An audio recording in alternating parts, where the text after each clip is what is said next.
జయ శ్రీమన్నారాయణ. శ్రీమతి రామానుజాయ నమః. మనం గీతా శ్లోకాలు నేర్చుకుంటున్నాం కదండి. అందులో మనం ఈ ముఖ్యమైన శ్లోకాలు చెప్పుకుంటున్నాం కదా గీతలోవి. సో మనం ఇవాళ చెప్పుకోబోయేది పరిత్రాణాయ సాధూనాం వినాశాయ చాదుష్కృతాం ధర్మ సంస్థాపనార్థాయ సంభవామి యుగే యుగే. అంటే శ్రీకృష్ణ పరమాత్ముల వారు మనకి విధంగా తెలియజేస్తున్నారు ఈ శ్లోకంలో.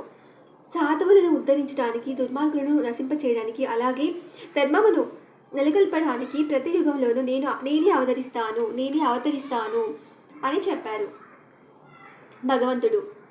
భగవద్గీత ప్రకారం కృష్ణ భక్తి భావనలో ఉన్న వ్యక్తి సాధువు.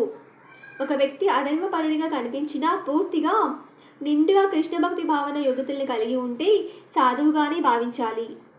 దుష్టుతాం అనేది కృష్ణ భక్తి భావనను లక్ష్యపరచని వారికి అన్వయిస్తుంది.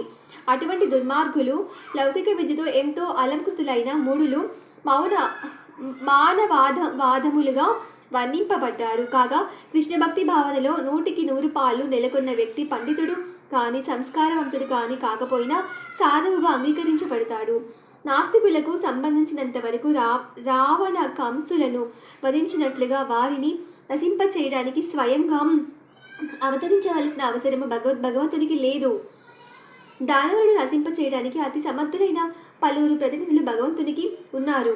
కానీ దానవులచే సర్వదా పీడింపబడే తన విశుద్ధ భక్తులకు ప్రీతిని కలిగించడానికి భగవంతుడు ప్రత్యేకంగా అవతరిస్తాడు.